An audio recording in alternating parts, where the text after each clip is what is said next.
Okay, I notice a sudden silence descend on the room, which means it must be time to start this session. My name is Ted Gerber. I'm a professor of sociology at the University of Wisconsin-Madison, and I've been a member of PONARS for longer than I care to admit.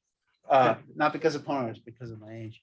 So this panel is Russian state narratives and mass responses.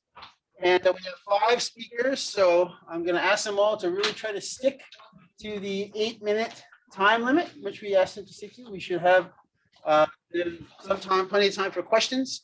And so I will then proceed with introducing the first speaker, and I'm going to ask them to come up and give their presentations here at the podium. So our first speaker, and I want to note this first speaker is going to be Marat Iliyasov, and he is going to present a memo which he's co-authored with Professor Yoshiko Herrera, my colleague.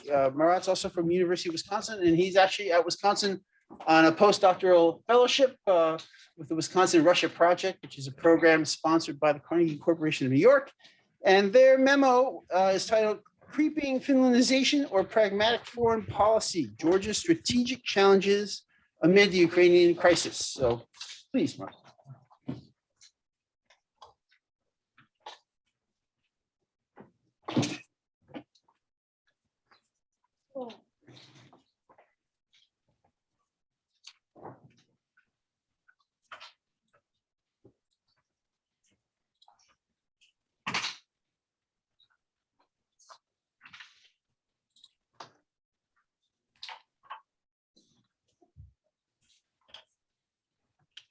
Okay, thank you very much, Ted, and sorry for the confusion because the topic of the presentation actually different.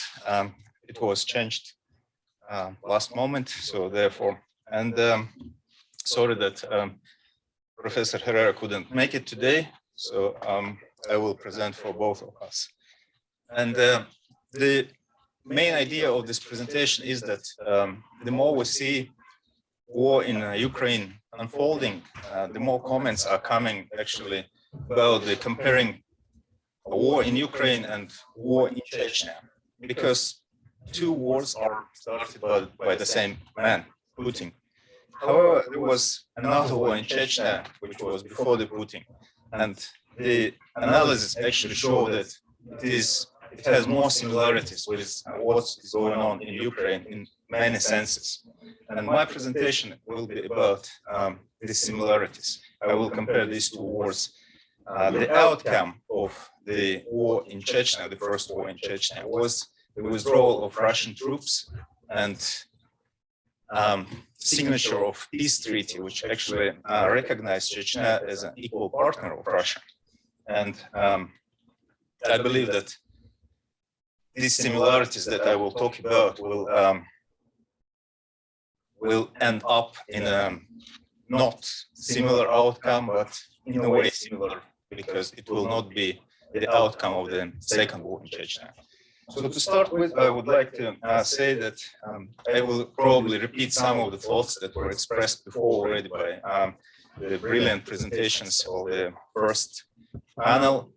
So the first similarity I'm talking about was already analyzed a little bit. It is a motivation of Ukrainian people and to resist. And it was the same motivation of Chechen people to resist before the war in Chechnya started. And this motivation is based on strong national identity.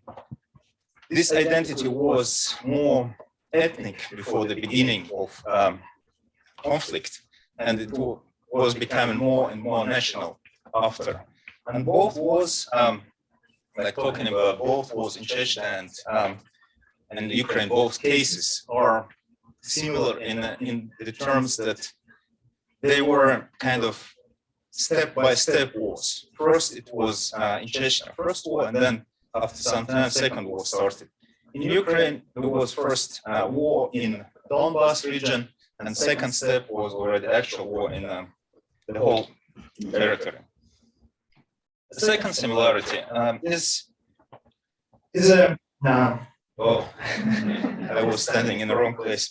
So the second similarity is kind of a lack of motivation that we also can see in the Russian part of the side. So the Russian military is not so much motivated to fight the war. We can see that they are trying to push and do what they can, but we cannot see actual motivation on their side. And this motivation is also, there is a lack of such in the society, and these two are correlated. Because if there is lack of motivation in society, there is lack of motivation in the military as well. And despite all this Putin propaganda that we can see that tries to make people to run around the flag, quite large part of the Russian society is not supporting this this war. Some people make quite a good statement. They resign, they destroy their career, they protest despite the consequences. And this is what was happening during the first war in Chechnya as well. People wanted to save their honor to some extent, because it was still people of one country, people who had connections, people who had international marriages. So they didn't want to ruin it all. Then, similarly to the first campaign in Chechnya, Russian goals in Ukraine are not very clear in the sense that the first war in Chechnya was named through the restoration of constitutional order. The goal in Ukraine is denazification of Ukraine. What does it mean in practical terms? How do they distinguish between who is Nazi, who is not? Like entering the village, just imagine it, and okay, you look like Nazi or you do not look like Nazi. So it's a little bit stupid, it's confusing for military as well, which has to have a clear goal and in order to be effective. And another similarity is a political strategy, which is in a way a failure in both cases, because in the second war, in Chechnya, Putin had a clear goal, and he managed to find local interlocutor to advance his goals. During the first war, it didn't happen this way. He tried hard. He was aiming to change Chechen government, and the goal at the beginning was to change Ukrainian government as well. In both cases, they had these parts of the regions that were supporting him and his goals. But in both cases, well, in one case it failed during the first war, and in the second case, probably we'll see the similar outcome. So comparing wars in Chechnya and Ukraine further, we can see the similar approach of the world in terms of moral support. Of course, in Ukraine case, it's much bigger and much clearer expressed, and there is also military support. In Chechen case, it was just moral support, but it still was a lot. Chechens felt that they are not alone, that people kind of support them, and this support actually pressures the government to do something about the war. So I see that I have 1 minute left, and I will try to sum up. So in sum, what I want to say that despite some big differences in between war in Chechnya and Ukraine, like size of the territory and size of the population and everything, there are a lot of similarities. The actual goal of every war is peace. What is war about is just image of this peace or imagination of this peace that they're fighting for. And Putin probably imagined this peace after the war the way it is in Chechnya after the Second War. However, this analysis and other science actually make us think that the outcome will be probably more like of the first Chechen War. Thank you. And, Well done. Okay, thank you very much. All right, so our next speaker is Scott Radnitz from University of Washington. And his memo, I believe, is entitled Pretexts and Pretenses in Putin's Casus Belli for Invading Ukraine.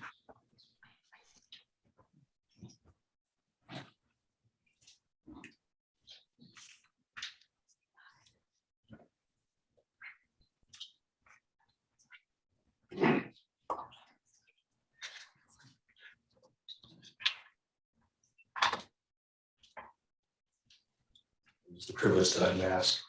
How do I start this? It's somewhere in there. You're already there. Okay, so I just press. Okay.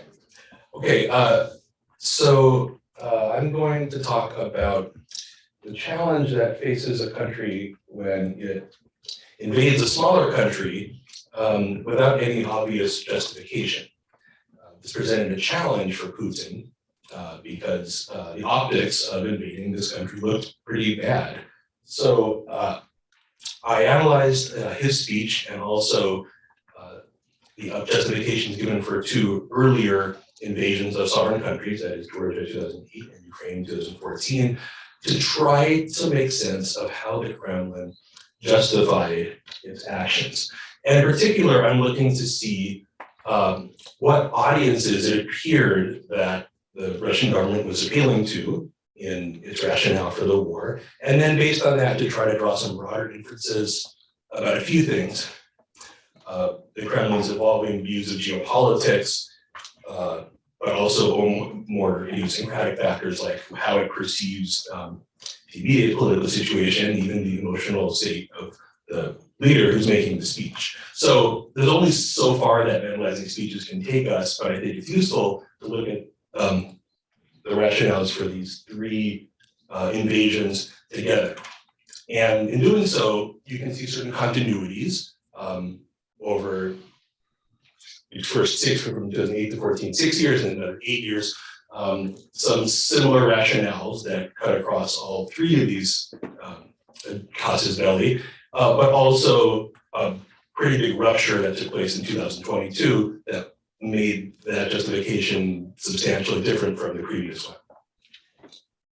States who invade other countries often use the rationale of self-defense. This may be in order to claim a basis in international law, because there is a basis for using military force if you're defending yourself.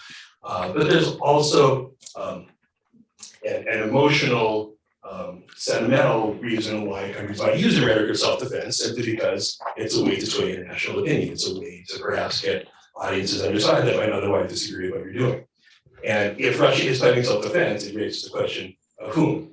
It could be of Russia itself, but also a broader notion of self-defense that might also include quote-unquote Russian compatriots abroad who are not actually within Russia. And then another dimension of the pretext for some of these invasions is whether the threat that's posed to either Russia or Russians abroad is imminent, or whether it's more of a long-term threat. Sometimes this corresponds to the notion of preemptive versus preventive war. I didn't mean to do that. I think I need help.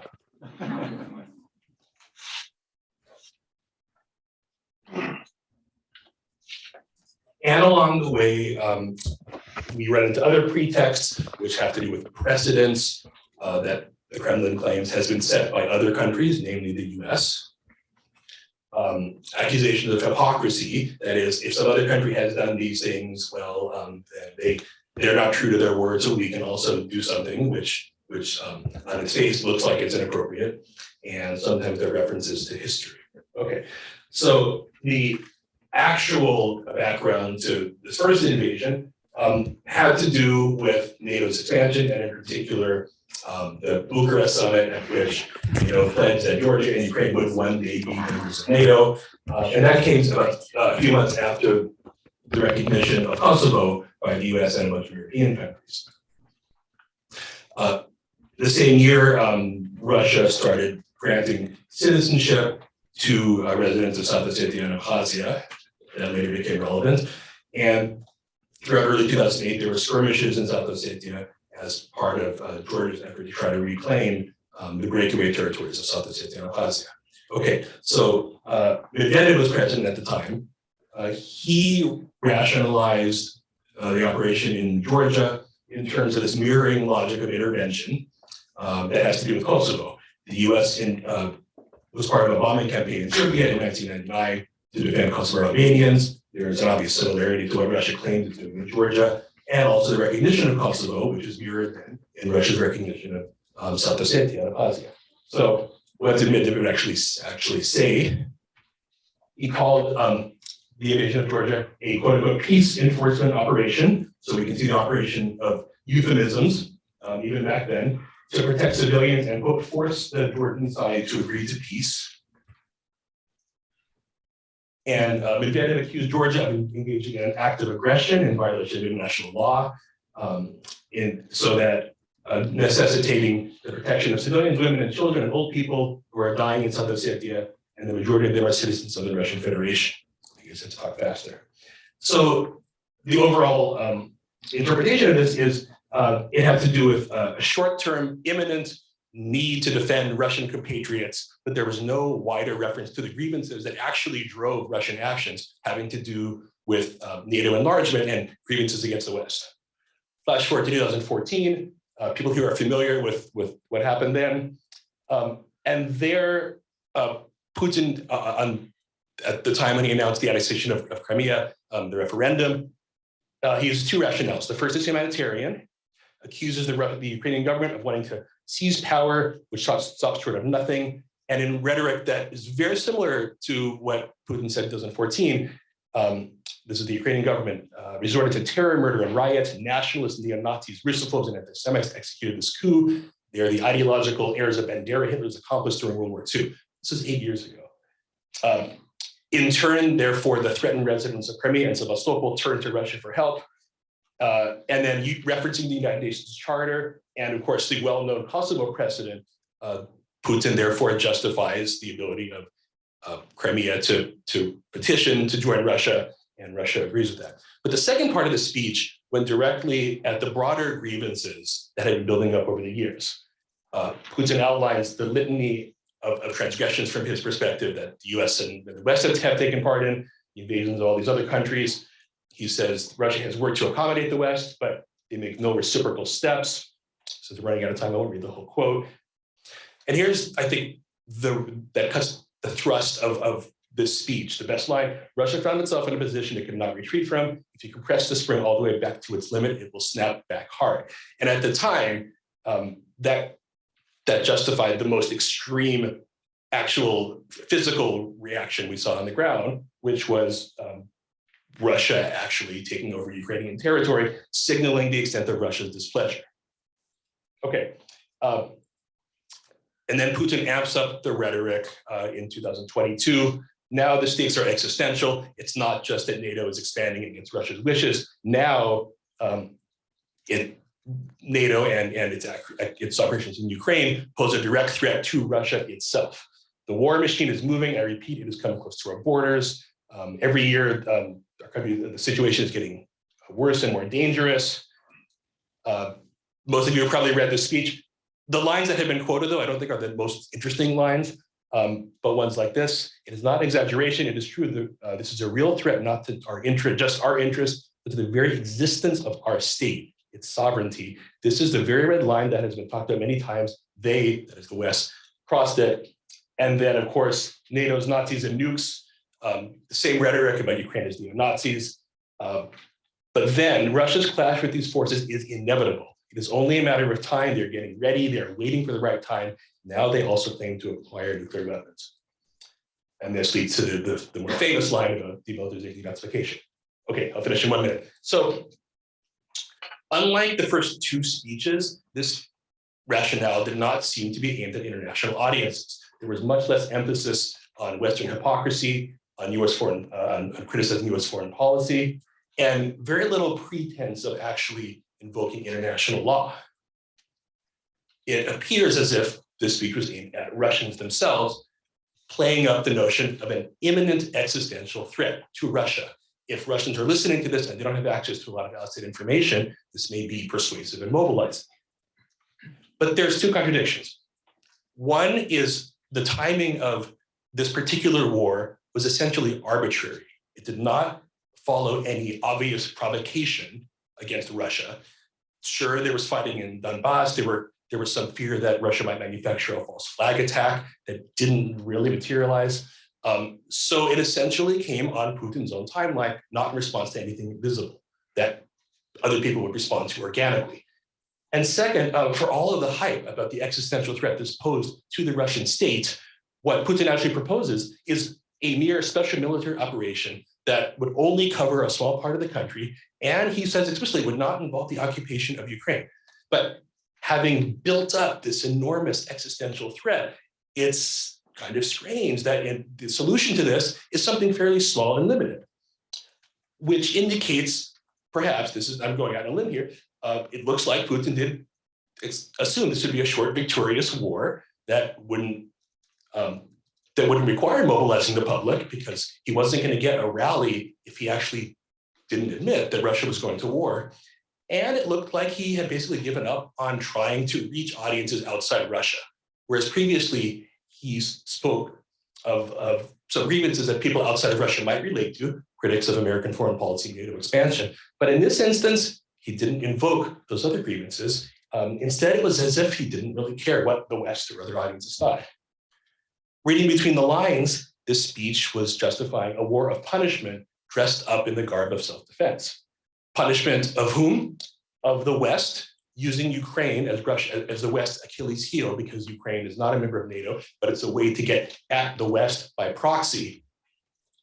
And a war of punishment against Ukrainians themselves. Why? Because they keep electing pro-Western leaders, and they're striving to leave Russia's geopolitical orbit. And if that's the case, it's hard to find a rationale that actually addresses those real intentions. Okay, sorry to go over. Okay, thanks a lot, Scott. Our next speaker requires no introduction, but he is Henry Hale, who's here at George Washington University and co-director of PONARS, and his presentation is called "How Conservative Are Russians?" Very good question.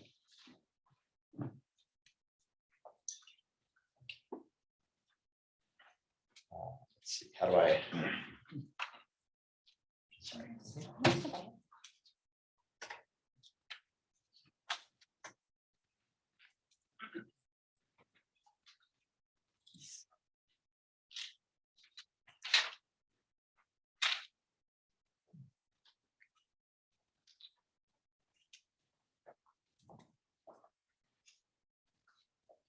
Okay, thank you all.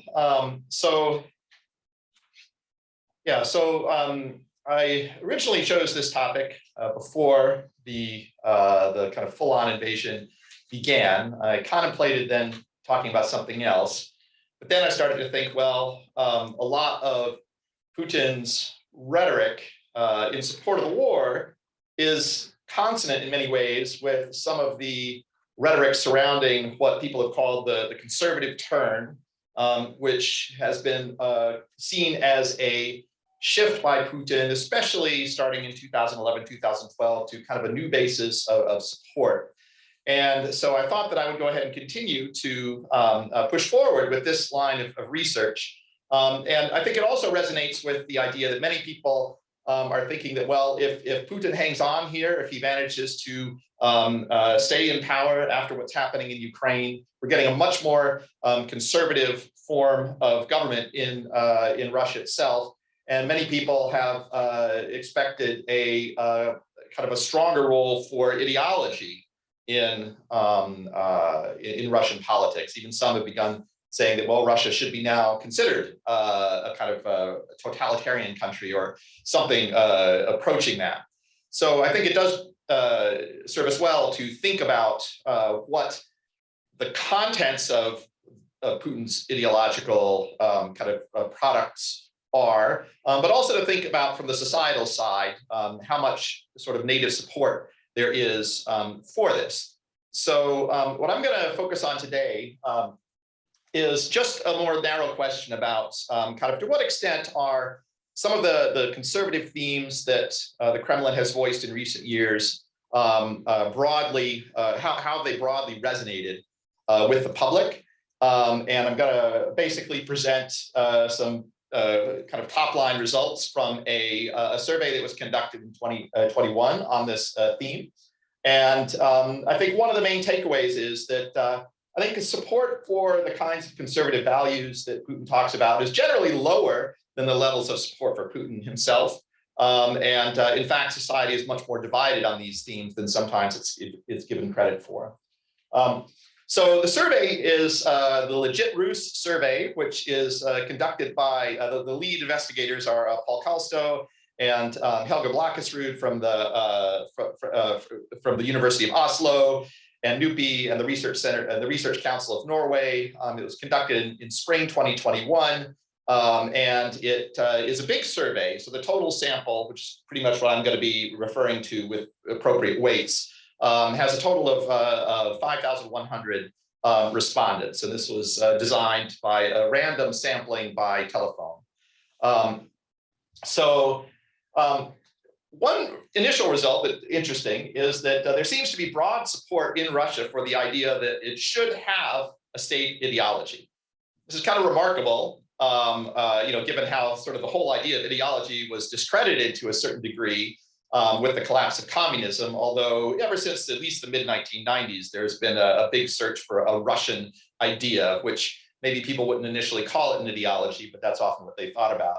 But of course, as one might expect, at the mass level, people don't really have any coherent idea about what this should be. So answers are all over the board about what the contents of it might be. But to the extent one can discern some sort of common themes, they do tend to emphasize issues related to kind of traditional values in some way, religiosity for some, patriotism, and many people wanting to kind of meld these with sort of Western-oriented ideas, but very few prefer kind of a purely Western-oriented ideology.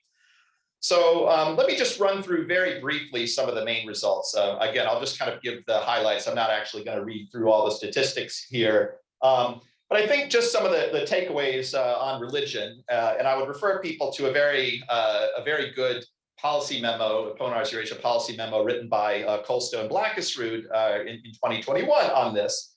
And the basic conclusion here is that only 56% of Russians claim to belong to a religion, and of those, only about 80% are the Russian Orthodox Church. So basically, you're talking under 50% that even claim a religion, and of the religious, only 16% attend services. 71% think that the Russian Orthodox Church should not have a role in politics. As this memo by Kalstow and Blakisrud talk about, there's a big gap between what church doctrine is and church strictures are and what people actually do, on questions ranging from everything from abortion to just individual sexual morality.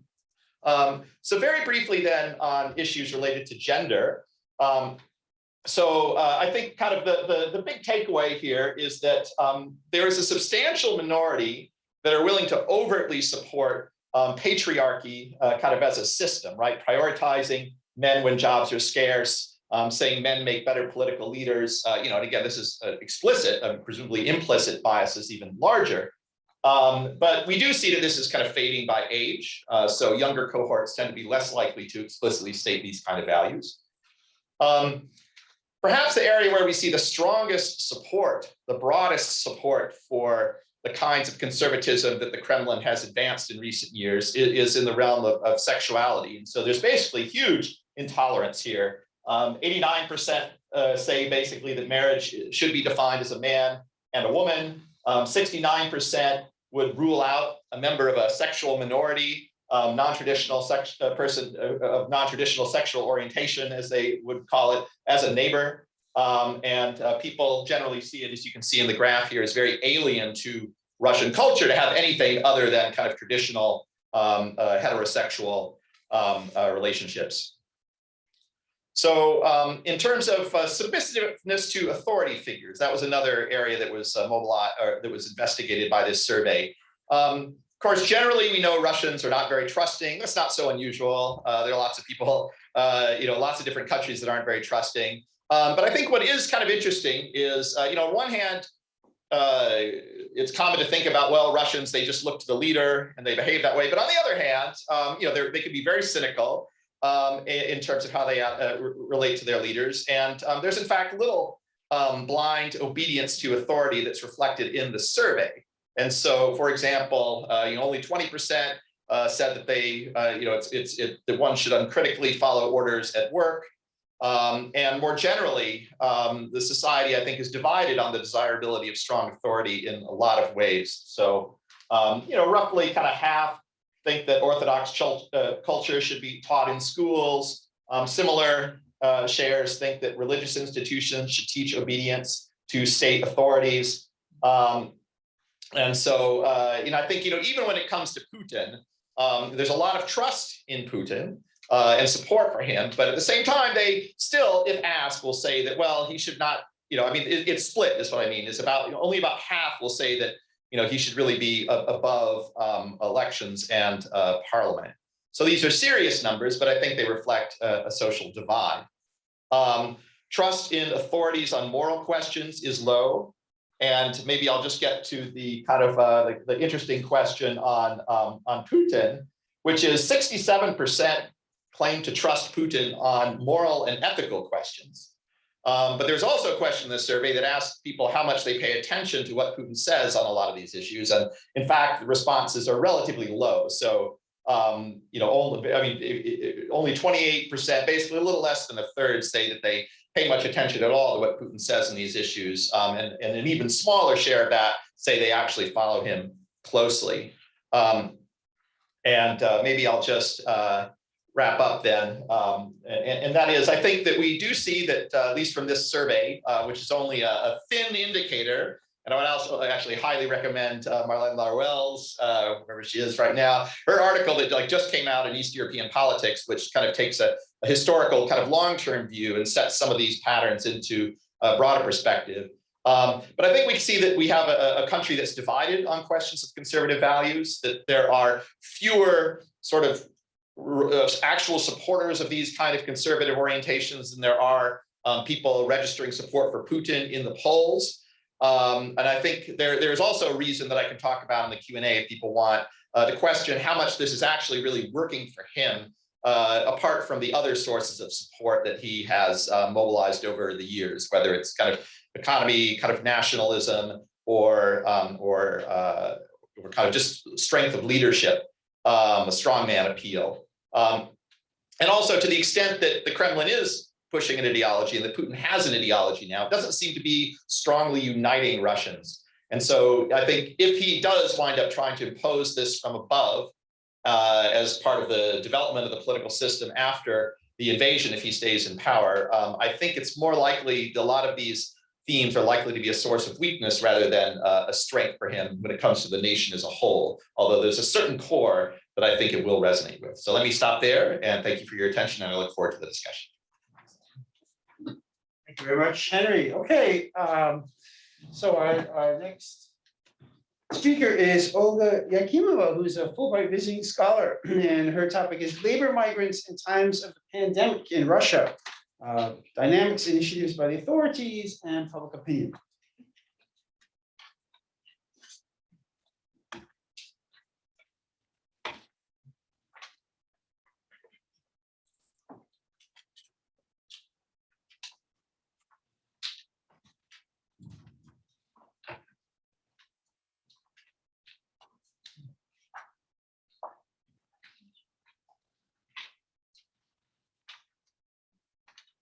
So in retrospect of the decade, the dynamics of immigration to Russia was increasing from 2011 to 2015. For instance, in 2012, the growth was 17%, in 2013, 15%, and in 2014, 20%. In 2015, due to the imposition of Western sanctions, economic crisis, and a significant weakening of the ruble, the growth in the number of immigrants slowed to only 3%, and in 2017, 2%, and in 2016 and 2018, the number of arrivals decreased by 40% respectively. However, in 2019, a quarter more people entered Russia than it was registered a year ago, plus 24%, but the Eurostat experts attribute this fact to a change in the procedure of providing data. So the COVID-19 pandemic, which started in 2019, has severely restricted the international migration due to border closures. And over past 3 pandemic years, the influx of foreigners to Russia has almost halved from 11 million in 2019 to about 6 million in 2021. This impressive reduction in the migration flow to Russia was caused firstly by the restriction on the entry of foreigners and the stateless person introduced by the government of Russian Federation in March of 2020, and secondly by the collapse of those sectors of economy where migrants are traditionally employed, that is cleaning, catering, trade, construction, hotel business. According to surveys conducted in 2020, from 40 to 45% of migrants lost their jobs after the introduction of the self-isolation regime. And unemployment has become the major factor for pushing migrants out of the country. So after the rupture of ties between countries and the return of a part of labor migrants to their homeland, those sectors of economy where migrants have always been employed began to experience a shortage of labor activity. This shortage was evaluated on the level at least 1.5 million people, and of course, because of such a shortage, special measures and programs began to be discussed to compensate this deficit. For example, the Chamber of Commerce and Industry and the Ministry of Construction, Housing and Utilities of the Russian Federation proposed simplifying the entry of migrant workers. Not only the Ministry of Construction, but also the Ministry of Agriculture experienced the lack of workers, and because of that, in tandem with the Russian Railways, they proposed the launch of special charter trains for the arrival of migrants to the country. Interestingly, that the Federal Penitentiary Service of Russia also joined the process. They proposed to use the use of prisoners instead of migrants at construction sites. And of course, experts and analysts immediately associated this initiative with the Gulag. On the other hand, there have been initiatives aimed at not welcoming migrants to the country. For example, the Moscow authorities began to develop a plan to abandon migrant labor at the construction sites of the capital. Instead, they plan to mechanize the process and to use new technological solutions. A notorious initiative belongs to the Boulder region, where the governor announced the ban on employing migrant workers in trade, catering, and passenger transport. But the Boulder region was not the first. Previously, the Chechnya region and Khanty-Mansiysk autonomous district banned the employment of migrant workers in passenger transport. recently, the president of Russia at the Central Administrative Board of the Ministry of International Affairs emphasized that the need for the mass expulsion of migrants who violate Russian laws. And in this regard, it was mentioning that in the Security Council of Russia, a special commission to address migration issues has been already established, chaired by Invading. Of course, this ambiguous discourse translated by the authorities impacts public opinion and attitudes of Russians toward immigrants. According to Russian and international think tanks, Russians have been highly hostile toward foreigners. They sent survey data for the study period, that is before and during the pandemic, indicate that Russia indicate a high level of xenophobia among Russians. Indeed, more than a half of respondents believe that firstly,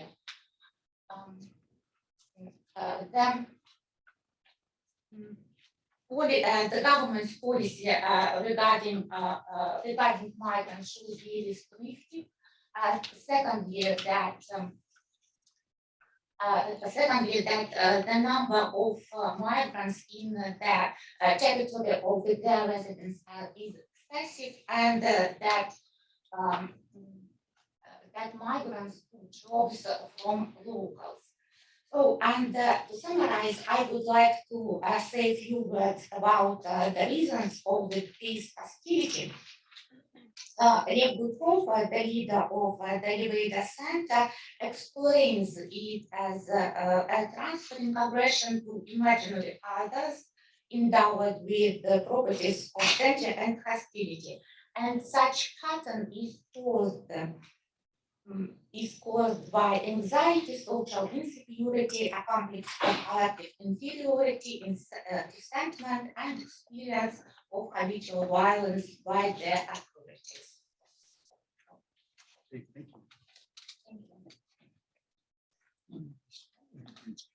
Okay, now our final speaker on this program is Sarah Wilson Sokhey from University of Colorado Boulder.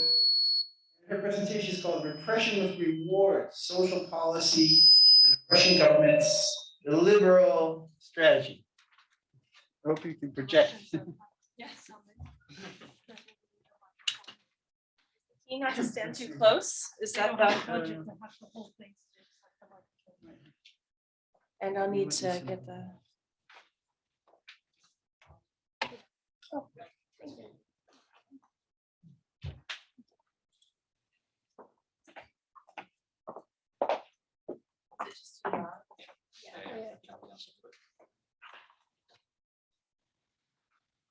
So I had initially planned on talking more about social policy and illiberalism and a liberal ideology and social policy in Russia, and have pivoted because of the recent events with the war against Ukraine. And so today I'll talk about the role of economic stagnation and illiberalism in explaining Putin's war against Ukraine.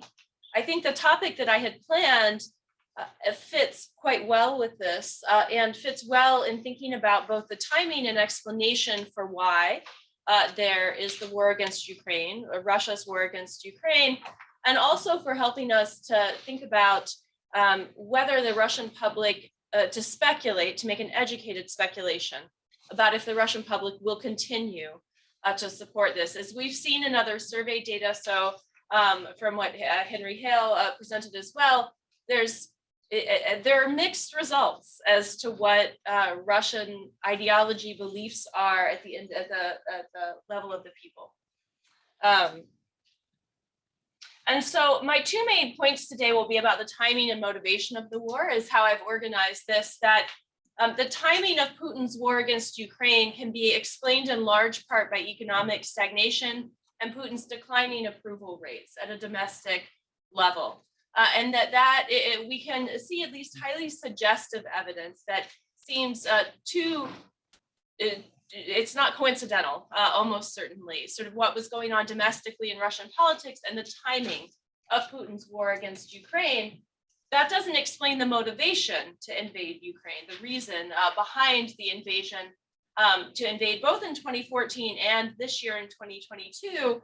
And for that, we can look to Putin's illiberal ideology, which also can be linked back to perhaps justifying the economic stagnation or explaining, both justifying and maybe explaining why there's been economic stagnation for the past 10 years in Russia. And so I'll start by talking about the conditions, the domestic political conditions in Russia that I think offer a lot of insight into the timing of why we see the invasion into Ukraine at the time that we do, which is a separate issue from the larger motivation to invade Ukraine. So if we date it back to the global financial recession, which really picks up in 2009, even if the roots of it are in 2008, really picks up in 2009.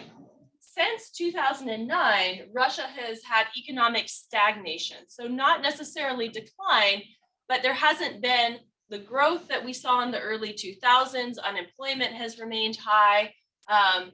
We've seen a number of other problems continuing. So nothing that we think would normally spark an immediate backlash that would overthrow a regime, but certainly conditions that would undermine a leader or political party's popularity. And so we see economic stagnation. We also see, and this is what my own research is primarily about, is the social policy, things like healthcare, higher education, pensions.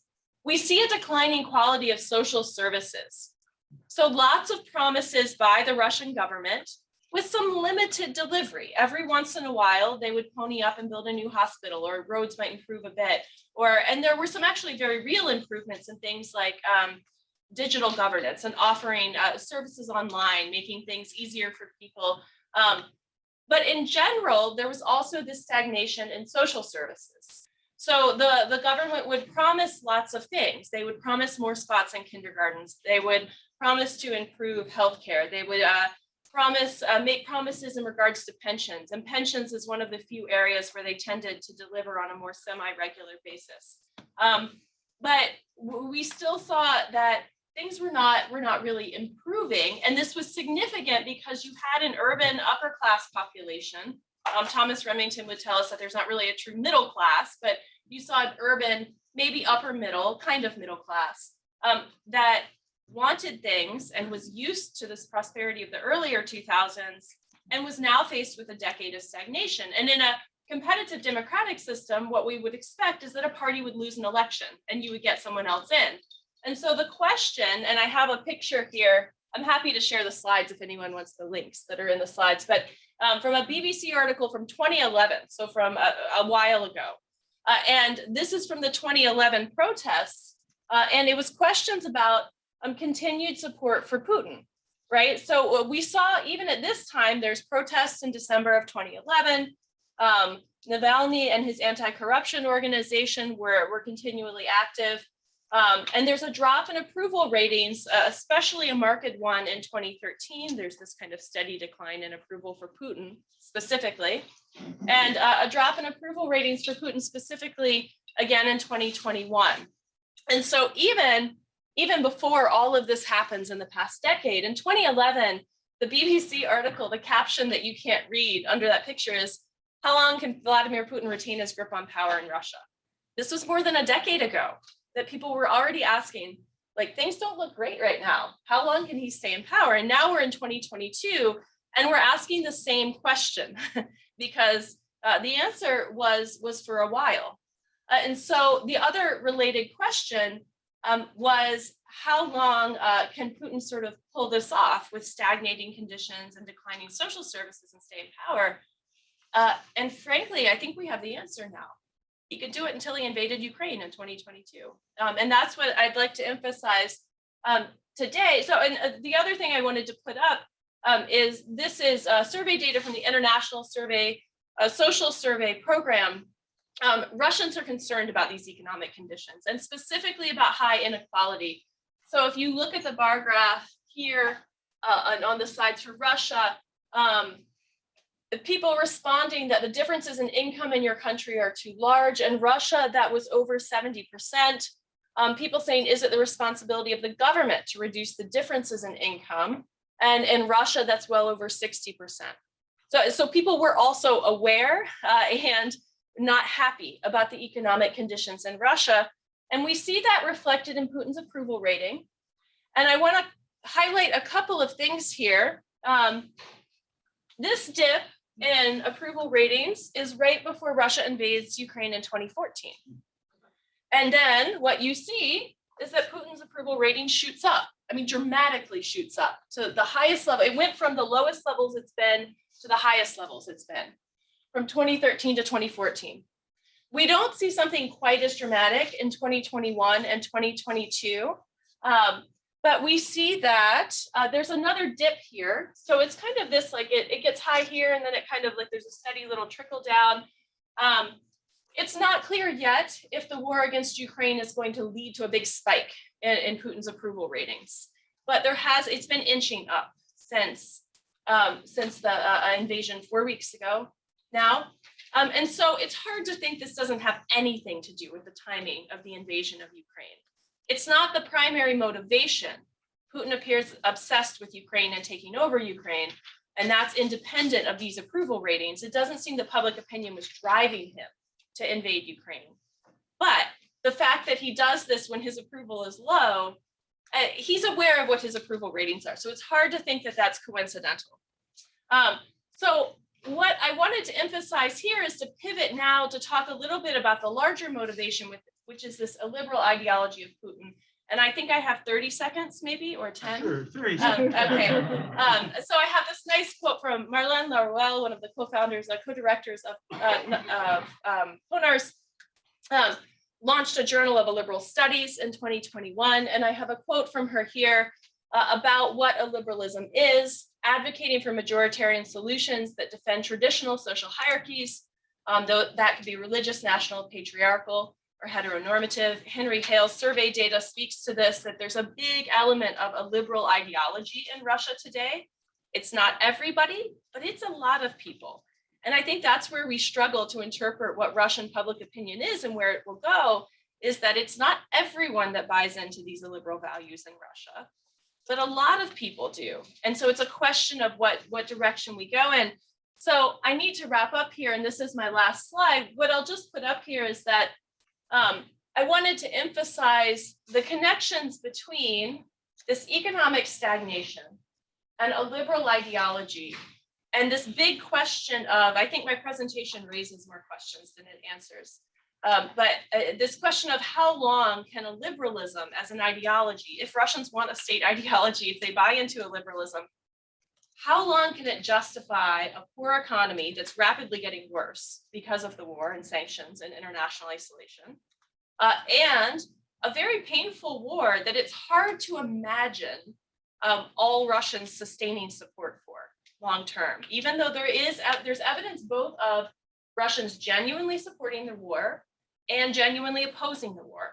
And again, that's why you'll hear experts say what sound like very contradictory things. Some people will say, it looks like Russians are behind this, and other people will say, no, it looks like the Russians aren't buying into this. And they're both right. We just don't know what the tipping point is.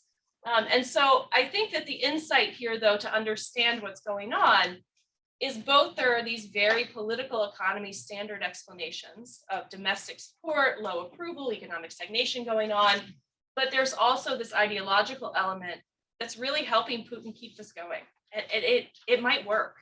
I don't think we can be overly optimistic that opposition in Russia will be sustained and mobilized and organized. It might be, and it might not be. Thank you. Thank you. All right, well, I want to thank all of the speakers for keeping more or less within the allotted time, and that means we now have a nice chunk of time available for questions. So let me take a few questions at a time, and I'll ask people to introduce yourselves. So let's start with maybe Trudy. Yes, right. Sure.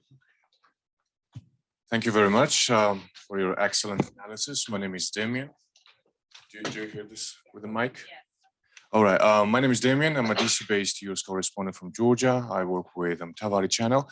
My question is primarily directed to Marat and Scott, but any other thoughts on that would be highly appreciated. A couple of hours ago, Grigory Karasin, and this person is known by a person who is following Georgian politics. He's a Russian Federation Council Committee on International Affairs. He's a chairman. He said he praised Georgia for not supporting the West sanctions on Russia and promises quite pro quo. I have two questions. So the first one deals with the silence coming from the Georgian government, not joining the sanctions. And the second one deals with the new security reality towards the Georgia. So the first question is, I just wanted to gather your thoughts. What do you think of the Georgian Prime Minister's statement that those sanctions coming from the West is ineffective and Georgia will never join it? And Zelensky recalling the Ukrainian ambassador from Georgia for that statement. And just a couple of thoughts on that. What do you think? And the second one is the president of Moldova, Maia Sandu, a few days ago said very clearly and bravely that Russia needs to withdraw its forces from Transnistria. So that raises question that those regional countries who were not able to, defend its national interests before, the status quo, now they can, do something about the territories that are occupied. So Georgia, as you know, has 20% occupied by Russia. So do you think that what should be the thinking in the heads of the policymakers in Georgia in this new reality, and how Georgia can, defend itself and defend its national interest that was not able to do that beforehand? Thank you very much. Okay, thank you. Let's take another couple of questions for the panelists. I'll start with the front and work my way back. So, yes. Any or all speakers, please comment about the Russian cyber capabilities, both as an offensive force and also Russian population access to the to the internet resources from the West. Okay, thank you. Thank you for linking your question to the top of the panel, which is domestic narratives and domestic responses in Russia. Let's take one more in the front row, and then we'll see you.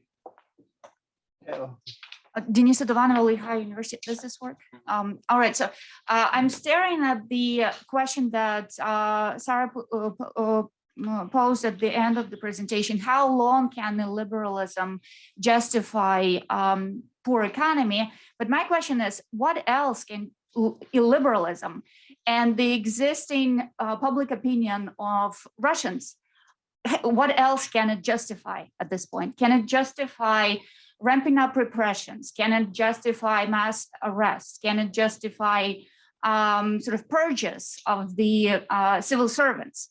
Can it justify public executions? Can it justify gulag? Okay, so let's take a pause in the questions and see if we have any. So we'll start with Sarah. Well, I'll answer. We can go in reverse order, and I can answer this question. Yes, I think all those things. And so I kept going back and forth about the title for the presentation. And my initial title was Putin's Illiberalism as a Justification and Explanation for Stagnation, War, and Repression. But I don't talk about repression. So I took out the repression part.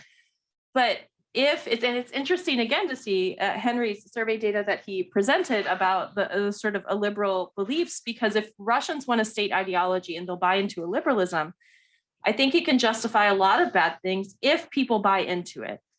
But I'm also inclined to think that economic conditions can get bad enough that they might turn against it, although I think things have to get pretty bad for a pretty long time for that to lead to significant change. But yeah, I think that's a great question. And I think a lot of bad things can be justified with it.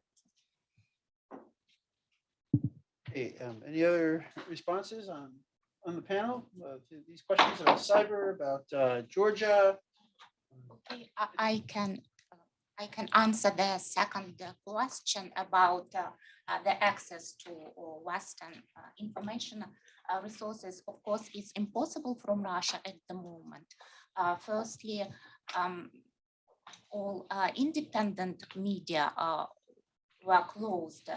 There was a few independent media, Russian independent media, but they existed, but now they all absolutely all closed. And from the territory of Russia, it's impossible to use Facebook, Instagram, previously TikTok, Google News. Also from yesterday, the access is prohibited. So of course, young people and a little bit older people who are advanced in technologies and who are interested in what is going on out of Russia, they use VPN and they continue using these resources. But the majority, so from territory of Russia, it's impossible. Sure, yeah, Scott, I was hoping you might address that. Yeah, so it's been interesting to observe the reaction of countries in the broader region, especially Central Asia and the Caucasus, who have no direct stake in what happens in Ukraine, but indirectly, the war is going to affect them in lots of ways. In any of these cases, I think you would look for leaders' responses. They would consider the reactions of their own voters, and they would look at their geopolitical situation. For the most part, countries in Central Asia and the Caucasus are keeping their heads down for understandable reasons. In the case of Georgia, it's because it's on the hit list. If Russia decides to escalate in other places, Georgia and Moldova would probably be among the top few. So that's one reason. And the Central Asian countries, even the ones that you'd expect to be more pro-Russian, have actually been equivocal and remained on the fence for as long as possible, because there's no incentive for them to speak out strongly for or against Russia. In the case of, but the interesting case study would be Moldova, which strongly condemned Russia, and Georgia, which has not. And their domestic politics has something to do with it for sure. Georgian dream tends to be, I guess you'd say, pragmatic toward Russia. Some accuse it of being pro-Russian. So it's appealing to its own base in this sense. But there's, of course, a geostrategic reason to do so. And that is, right, part of its territory is already under Russian control. And even though for now, I think Russian forces have been diverted to the other front, it wouldn't take much for them to come back. And it would be a much harder region for Western countries to defend. Yeah, thank you very much for the very interesting question. Probably when thinking about Georgian politics, we have to think also about society, which to some extent drives this politics. And society in Georgia and politicians in Georgia are quite black and white. So the divide between them is very obvious. So they're either pro-Russian or anti-Russian. And if you are not pro-Russian, then you're automatically in the different category, which is not always the truth, but you are assigned this identity.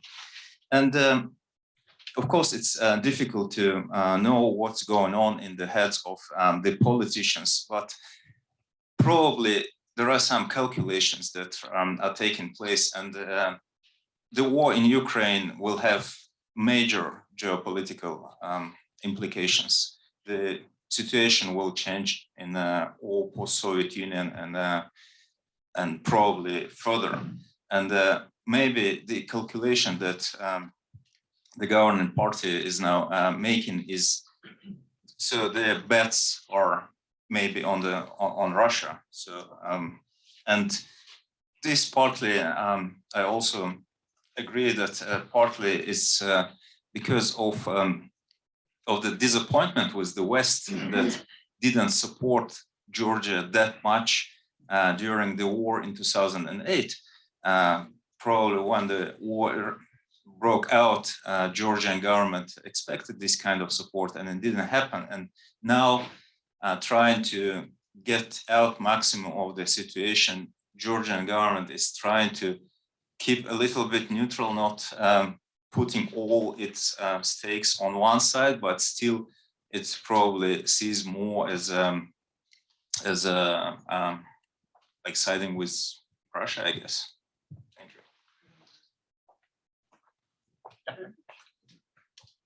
you. Yeah. So, I mean, I guess just the question on cyber, Russia's other cyber hasn't been addressed. I mean, I'm not really an expert on that, but I think that is one aspect of the war that some observers have been surprised about, is just how it has not been deployed by Russia yet, at least to the extent that it could be. Beyond saying that, my speculation would only be, kind of what any ordinary observer would probably be able to say about what to expect. And, if we're hitting their financial institutions, probably not a wild guess to think that they might go after our financial institutions kind of first and foremost. So that's just like a very brief answer. And maybe just also following up on Denise's comment, which might be kind of characterized as how far would public opinion go?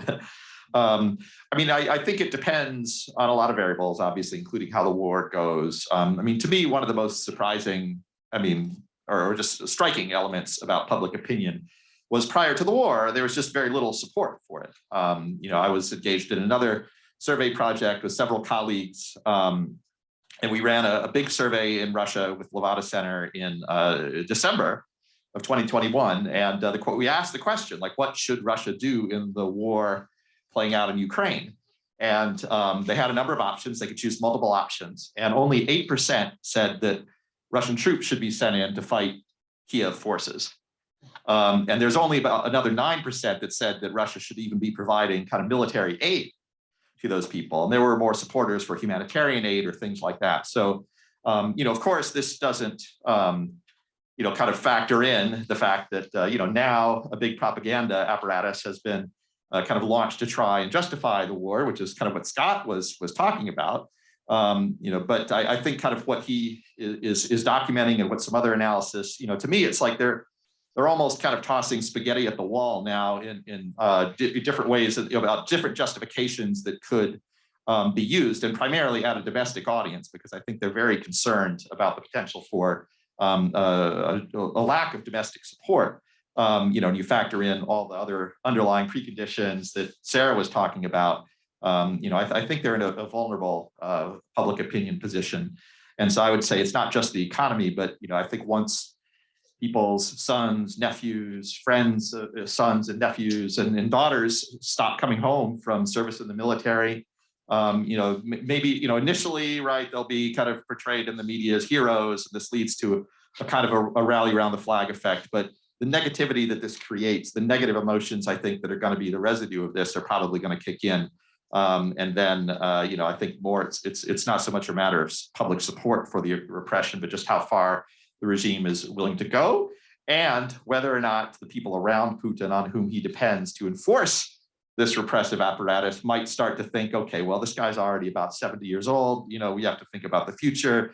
If you have losses going on in Ukraine, like the greater the losses are, I think the more likely it is that you start to see, collapsing within the regime itself. And, again, predicting exactly when that happens is hard. Sometimes it can just be a random trigger. Sometimes these kind of systems can survive without public support for a long time. But I think it's a very much a non-zero probability that you could have just a kind of a collapse of a regime that looks very stable, but the next minute it looks very weak. Okay, great. Well, thank you for all those answers covering the questions and more. All right, so let's take another round then. So stick in the, and please introduce yourself again. Thanks. Hi, I'm Katerina. I'm currently a GW student. I just have one more question, kind of jumping off of a question previously asked. Sarah, this is more specifically for you. Being born in Russia and being born in Russia as an ethnic minority is oftentimes a very heavy thing because, haha, you have a funny last name, haha, you smell funny. The bullying is there from the very early years. Rent can be denied on the basis of race.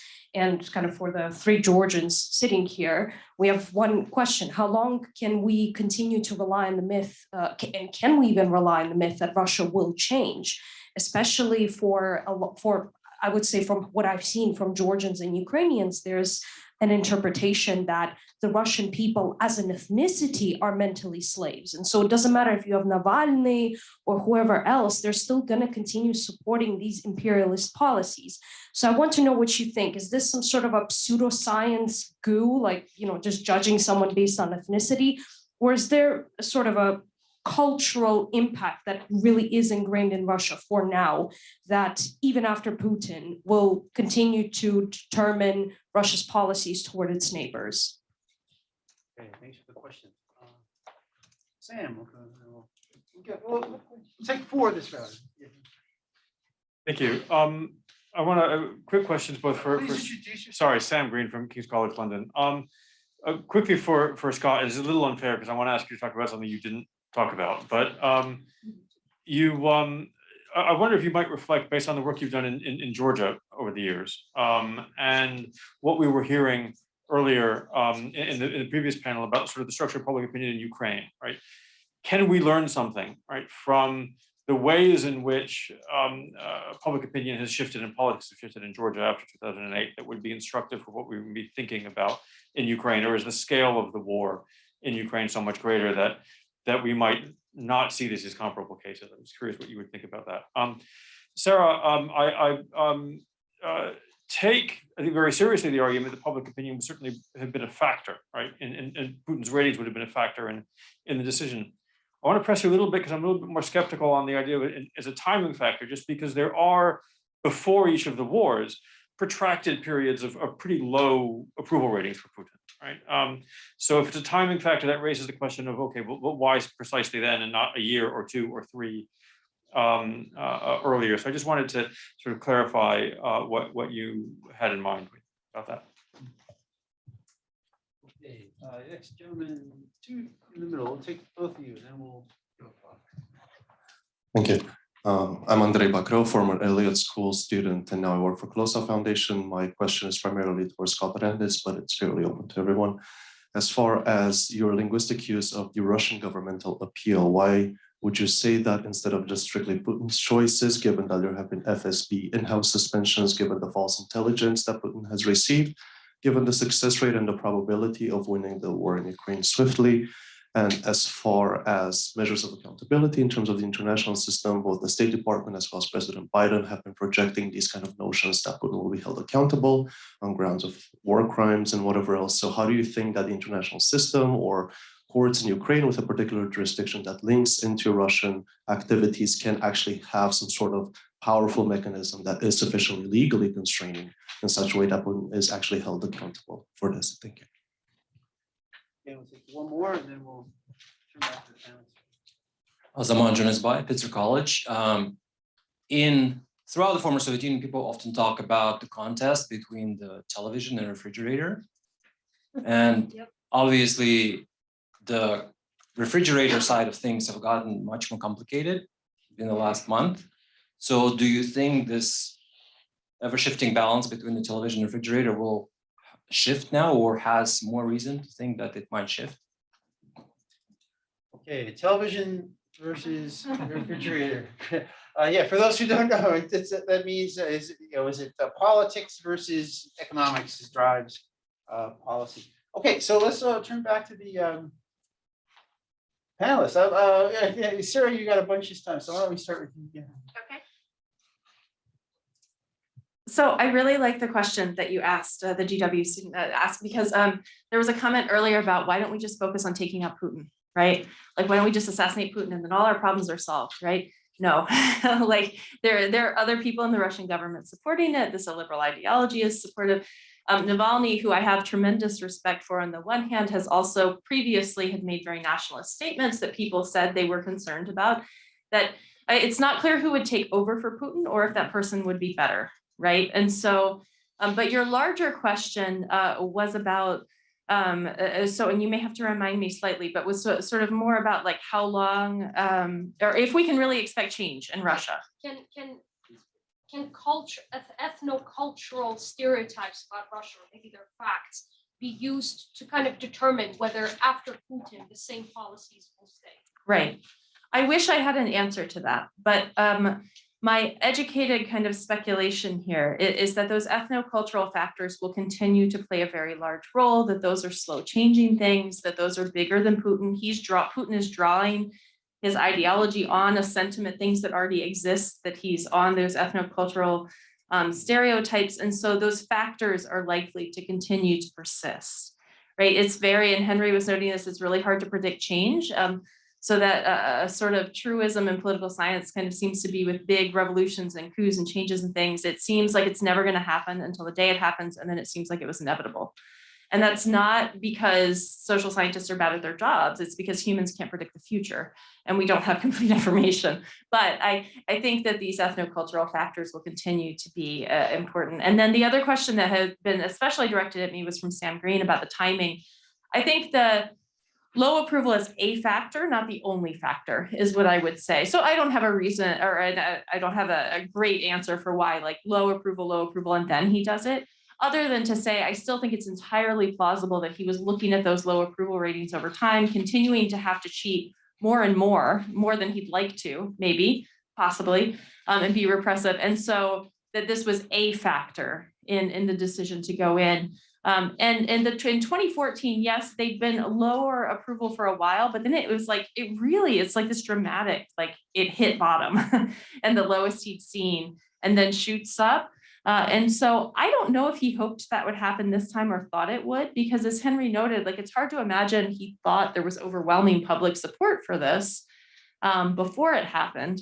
A colleague of mine at the University of Colorado, John O'Loughlin, who's done a lot of survey work in Ukraine, Jono had a good way of explaining why we can't predict changes in public opinion, which is he likes to quote Mike Tyson, who said, everybody's got a plan till they're punched in the face.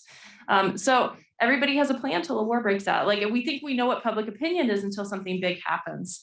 And that's why this is such a critical moment, I think, to have informed and kind of balanced, like, and be honest about what we know and don't know at the same time.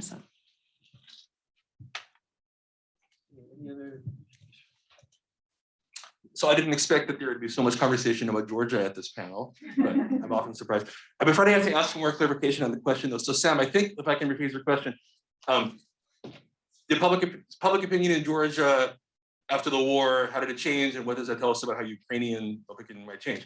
Okay, how did public opinion after the war change? My recollection is Georgians were very unhappy with Russia, but over the ensuing years, moderated their views, and now society is kind of split, and there's a large portion of the Georgian population which is more amenable to working with Russia, cooperating with Russia, and is not vehemently anti-Russia. So is that your understanding of Georgian public opinion? Okay, that's based on you, yes. I didn't research this before coming here. If that's the case, I don't know how instructive that is for what will happen in Ukraine. I think it's useful to step back and look at these broader comparisons, because this is not the first time Russia has been engaged in this kind of activity in the broader region. But what's going on in Ukraine now is very different from what happened in Georgia. It was a 5-day war. It was a limited war. It was not about regime change. The war was only fought in Georgian territory for a small period of time. There were not a lot of casualties. And Russians were not blowing up Georgian cities and killing civilians wantonly. So what's going on now is very different. And it's also, I think, why public opinion in Ukraine that we've gotten since the war started, to the extent that surveys have been done, is not especially meaningful, because it's not at all surprising that people support their president and are very angry at Russia right now. But public opinion will come into play, and I think be really interesting to watch if and when a deal is on the table. If Zelensky offers something to Russia and has to bring that to the Ukrainian Ukrainian people, that's going to be really interesting and difficult. And we'll see how far Zelensky can use his Churchillian charisma to bring the population along if it involves giving up part of the territory. And that's going to be really difficult. And then I would be really interested, or pre-existing views of the Donbass and Crimea may or may not be predictive for how people will react to conceding to Russia once this has already happened and so many people have died in the process. Yeah, I mean, actually, maybe, just to address that again, the Georgian point of view, I mean, I think a couple differences, first of all, obviously the scale, right? But the other one is that, Saakashvili at the time had a lot of opponents who could blame him for provoking the war. Whereas I think this gets back to, Dr. Olnuch's presentation about the Zelensky effect, where, basically nobody is claiming that he was somehow provocative on an ethnic basis in a way that like other Ukrainians would not have been. And so I think that just makes it even less likely that you're going to see, the same kind of, well, maybe we should start trying to get along better with Russia as a viable political opinion in Ukraine, whereas it was kind of at least viable to some degree, I think, in Georgia, or it has been. Just and briefly on Azamat's question on the TV versus the fridge. I mean, I think, if we look back to Crimea, one of the interesting things is that it wasn't just the TV, but just the idea of the annexation of Crimea was so popular in Russia, and you could find public support for it in polls, going back long before 2013, that this totally outweighed the fridge, right? People were willing to pay the cost. Mikhail Alexeyev and I have a paper, we call it Crimea Come What May, right? There people are willing to take the economic hit in return for that, and they were very, very happy about it for a large number of people. But this is very different, I think, in that situation. I mean, there wasn't public opinion support for this kind of action. So it all depends on the Kremlin kind of telling people that what's going on is not what's actually going on. Maybe it could succeed in doing that, but even then, it's hard to believe that people are going to be willing to just sacrifice everything for the kind of even if you say that it's just like a military operation, even if it's successful in the Kremlin terms, right? Is this really going to be worth a big hit? And the other factor is that the propaganda apparatus is very sophisticated in Russia in trying to deflect blame. Historically, right, they'll report bad economic news, but will frame it in a way that makes it look like the Kremlin wasn't responsible. And now it's a bigger stretch. But what is constantly being said by Putin and others, as you know, is that, well, the West would have done this anyway, right? And this is what kind of the buildup with the conflict of the West is. Putin's basically portraying this as World War II. It's the West kind of expanding and threatening Russia, trying to put the squeeze on. So, this would have happened anyway. So you're not really losing anything. We just finally stood up for it, while we had the chance. And so I think it's a question kind of how well that will work. I'm personally skeptical this is going to work beyond the kind of more immediate rally around the flag effect once the costs become felt. But I think, even more important than the economic effects, I think, again, are the deaths and the morbidity that, is already resulting and going to hit home. Hey, anyone else on this round? Yeah, I will chip in a little bit about the question in between choice between fridge and TV. Yeah, there are examples of that TV is winning in many cases, like Iran, North Korea, Soviet Union, and it lasted for quite a long time, their position.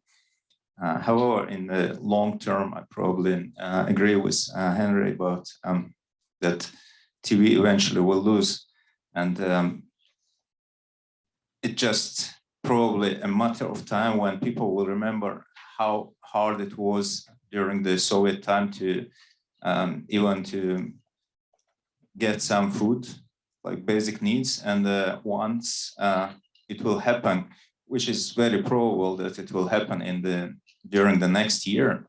After that, probably Russia as a big country, it will put on the rails of being autarky, of being like self-sufficient. But before that, it will be a really definite hit and very hard one. So during that time, it will depend on how successful Putin's propaganda will making people to rally around the flag. And it is probable that it will go either way, or yeah. Okay, so I'll take some more questions now. We're starting to get low on time, so I'm going to ask you to be short. But first, I also want to read a question or a comment and a question from Olga, who's participating virtually. And she writes, I'm a bit doubtful that either the motivation or timing of the invasion was about public opinion or economy. It seems to be linked more to what Henry was talking about, Putin's ideological conservatism, particularly his particular brand of gendered nationalism. If we consider that the Kremlin was preparing for 2 or 3 years financially, and that Putin in his meandering speech spoke of 1922 and the fall of communism, is it not possible that, or 1992, I guess it was, is not possible that Putin didn't consider public opinion at all? Did he think he could simply manufacture support through propaganda and rally around the flag for a quick and successful invasion? So that's pertinent to the discussion we were just having, but also Olga is skeptical of both these economic and political arguments for the time that have been raised. Okay, so let's try to keep them brief. Gulnaz, please. Thank you. I wanted to raise a question for Henry to deliberate a little bit about and it might have been us, I stepped out for a second, about how the war might affect the values in Russia and what type of values might be more prone to changing under these, sort of extraordinary conditions. Thank you. Thank you. Yes, in the front here. Yeah, Angelin, a student here at GW. I wanted to ask specifically what your assessment was about the future of Central Asian migrants in Russia and kind of what that situation will look like, and in general about the Eurasian Economic Union, how that integration will be in the future, given sanctions and given kind of domestic restrictions on the export of currency abroad.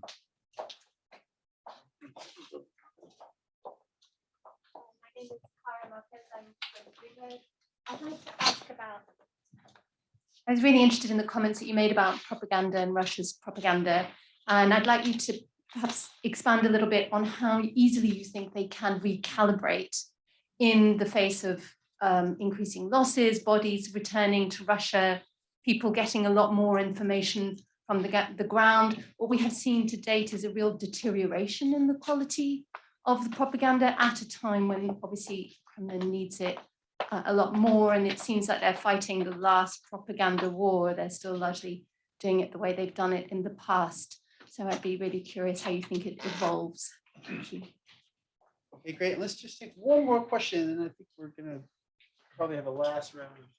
My name is Natalia Shoka, and I'm a Kennan Fellow at Wilson Center. And my question goes to Henry Hale.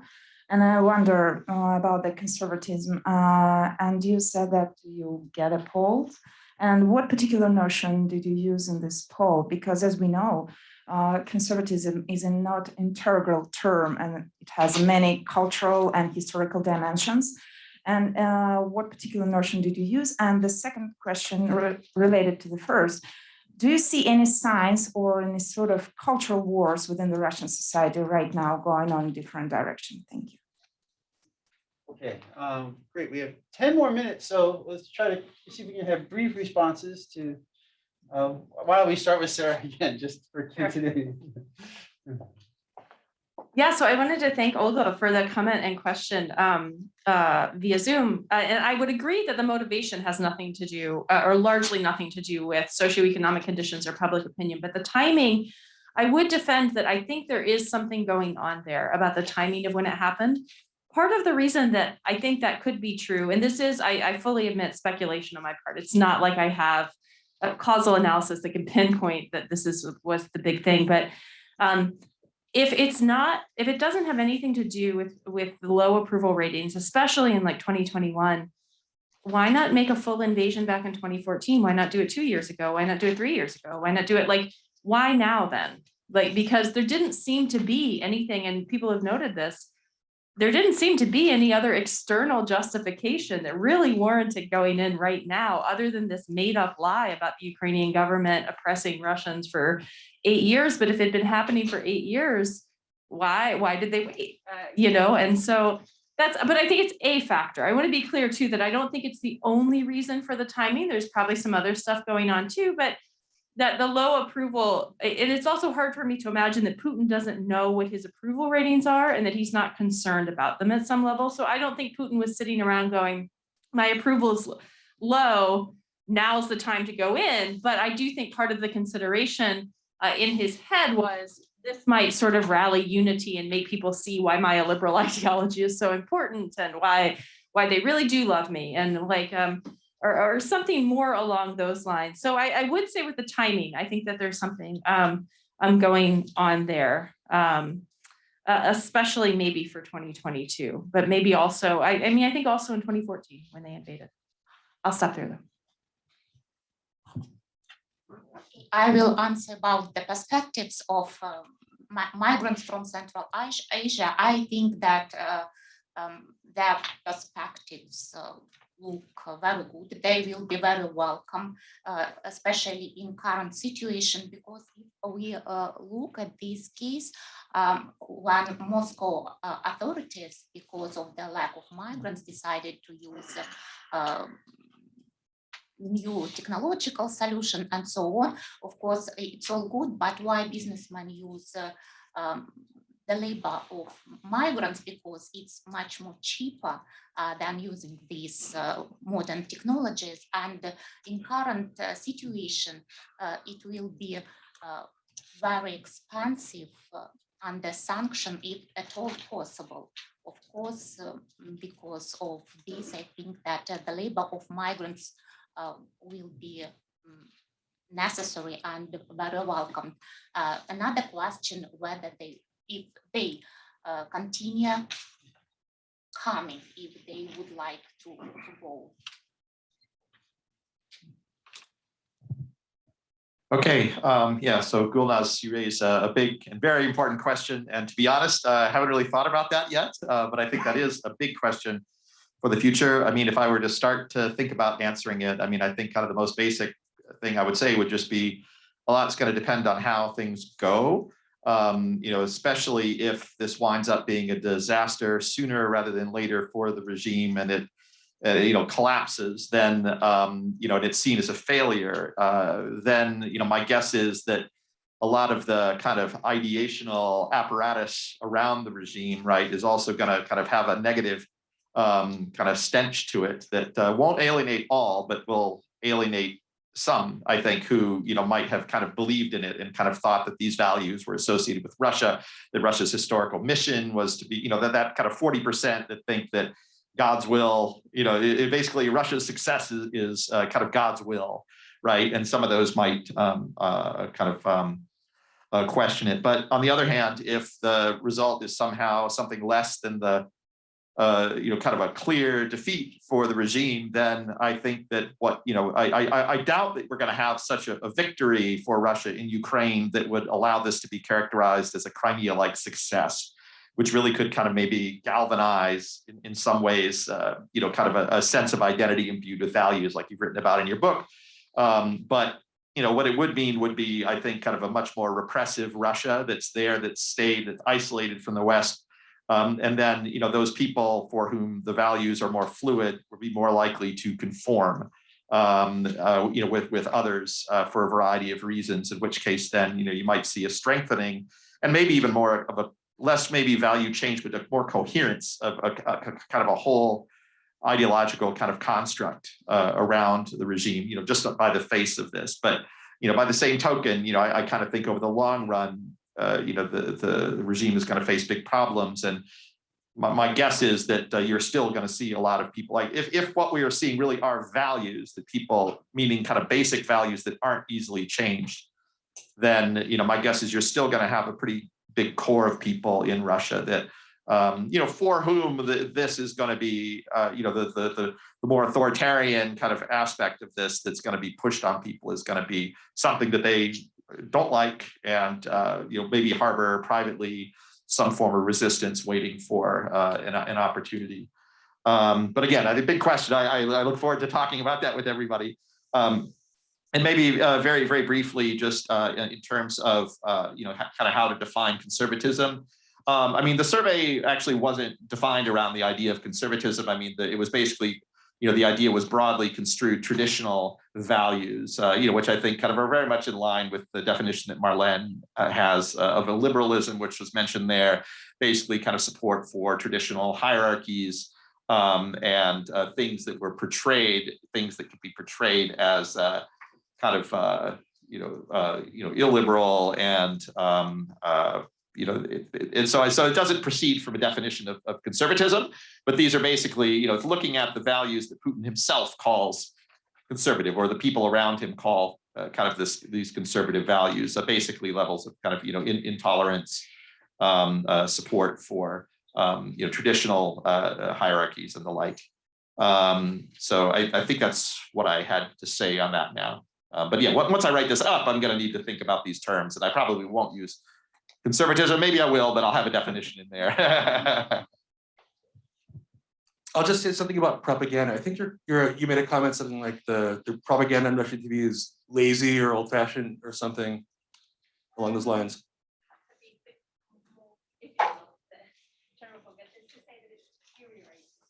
Right. Visibly in the last week. And it's not to say that there is a wider debate about losing the propaganda war. I think we can all agree on that.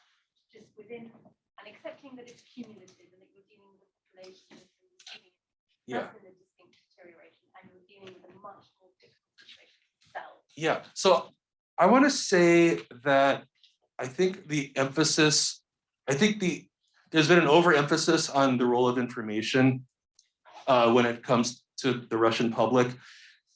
There's kind of this narrative that Russians have been brainwashed, and if only they knew, if only we could get this information to them, then it would all change. But Russians do have access to information, even now, through various social media platforms, through talking on the phone to people. That information is available.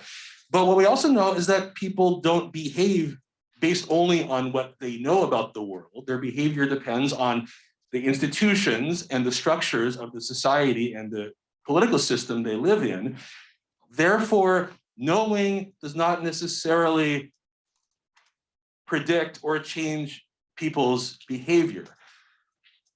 What may, I think Henry said this earlier, what is more likely, and I think historical episodes have shown what's more likely to turn the tide in terms of behavior, in terms of people meaningfully changing the way that they relate to the regime, is when they feel the effects of the war personally, viscerally. That comes through how the economy affects them, and if they know people, or if people in their own family have died because of the war. That's more likely to change people's actual behavior than learning about something which they may or may not agree with, but is not nearly as personal or palpable. I will add about the propaganda question, referring to my presentation, in comparison to the Chechen War and first Chechen War and second Chechen War.